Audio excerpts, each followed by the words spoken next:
మంగళవారం అనగానే మనకు అమ్మవారి తర్వాత గుర్తుకు వచ్చేటువంటి దైవం సాక్షాత్తు ఆంజనేయ స్వామివారు. శ్రావణ మాసం ఇంచుమించుగా ప్రతి దేవతారాధనకు కూడా అత్యంత శ్రేయోదాయకం, అత్యంత పుణ్యప్రదాయకమైనటువంటి మాసం. అందులో ఆంజనేయ స్వామి వారిని ఆరాధన చేయడానికి కూడా ఈ శ్రావణ మాసం చాలా చక్కటి మాసం.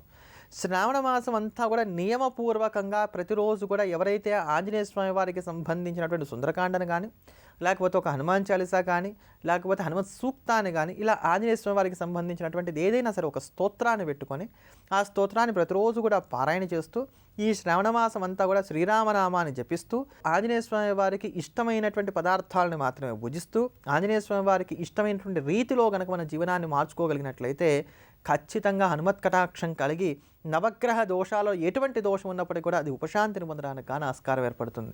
కలియుగంలో ఎటువంటి దోషాన్నైనా సరే తీసివేసేటువంటి శక్తి హనుమంతుల వారికి ఉన్నది అని చెప్పని, అటువంటి ఆంజనేయ స్వామి వారి యొక్క అనుగ్రహాన్ని మనకు అందించేటువంటిది, సమస్తమైనటువంటి భయాల్లోంచి కూడా మనల్ని విముక్తులు చేసేటువంటి స్తోత్రమే ఆంజనేయ దండకం.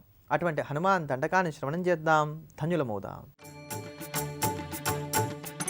శ్రీయాంజనేయం ప్రసన్నాంజనేయం ప్రభాదివ్యకాయం ప్రకీర్తిప్రదాయం భజే వాయుపుత్రం భజే బాలగాత్రం భజేహం పవిత్రం భజే సూర్యమిత్రం భజే రుద్రరూపం భజే బ్రహ్మతేజం వటంచుం ప్రభాతంబు సాయంత్రమీ నామ సంకీర్తనల్ చేసి నీ రూపు వర్ణించి నీ మీదనే దండకం ఒక్కటించేయను హించి నీ మూర్తి నింగాంచి నీ సుందరం పెంచి నీ దాసదా సుందరై రామభక్తుండరై నిన్ను నే కొల్చెదన్ని కటాక్షంబునందూచితే వేడుకల్ చేసితే నా మురారించితే నన్ను రక్షించితే అంజనాదేవి గర్భాన్వయాదేవ నిందించనేనంత వాడంతయాశాలి వై చూచితే దాతవై ప్రోచితే దగ్గరం పిల్చితే తొల్లి సుగ్రీవునకు మంత్రి వై స్వామి కార్యంబునందుండి శ్రీరామ సౌమిత్రులం చూచి వారిని విచారించి సర్వేషు పూజించి యవ్వాను జుంబంటు గావించి యవ్వాలి నింజంపికా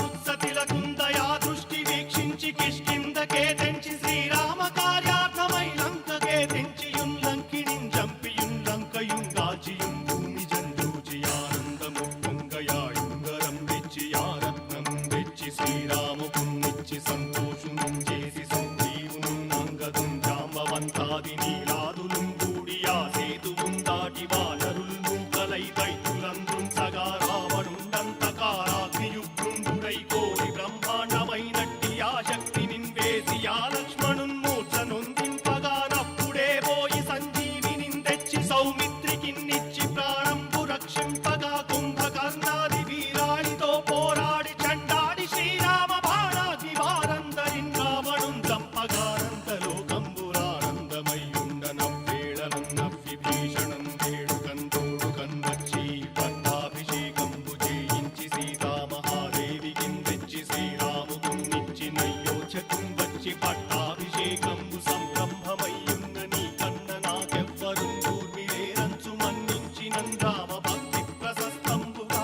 నిన్ను నీ నామ సంకీర్తనల్ చేసితే పాపముల్ వాయునే భయములుం తీరునే భాగ్యముల్ కల్గునే.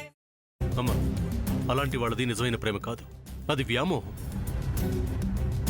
ఎగ్జాక్ట్లీ చిన్నత్త, నిజంగా ప్రేమించుకున్న వాళ్ళు అలా చేయరు. ఎంత మనసు విరిగిపోతే కన్న కూతుర్ని పట్టుకొని మా దృష్టిలో చచ్చిపోయా ఉంటుందా తల్లి? అది సరే అమ్మా, తన కూతురుతో తన మాట అనేటప్పుడు ఆమె మాటల్లో వ్యథ, కళ్ళల్లో బాధ గమనించావమ్మా?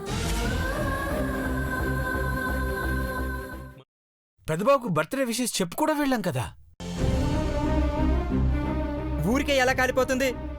మంట పెడితేనో పడితేనో తగలబడుతుంది.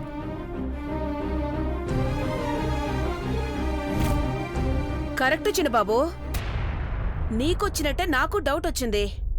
పార్వతే షర్టును తగలబెట్టిందనుకుంటా.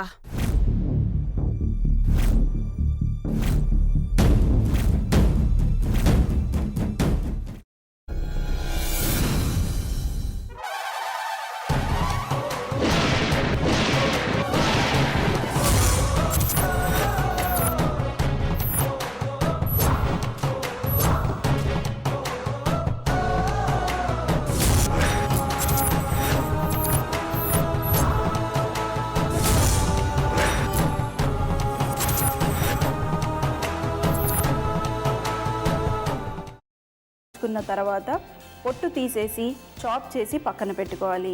ఒక ప్యాన్లో కొద్దిగా నూనె వేడి చేసి అందులో ఆవాలు, మినప్పప్పు, శనగపప్పు, కరివేపాకు, సన్నగా తరిగి పెట్టుకున్న ఉల్లిపాయలు వేసుకుని 1 నిమిషం పాటు వేయించుకోవాలి. ఆ తర్వాత కాల్చి కట్ చేసి పెట్టుకున్న వంకాయని కూడా అందులో వేసుకుని బాగా మిక్స్ చేసి బౌల్లోకి ట్రాన్స్ఫర్ చేసుకుని అందులో తగినంత చిక్కటి పెరుగు లేదా పల్చటి పెరుగు వేసుకుని మిక్స్ చేసి అన్నంతో కానివ్వండి, చపాతీతో కానివ్వండి సర్వ్ చేసినా చాలా బాగుంటుంది.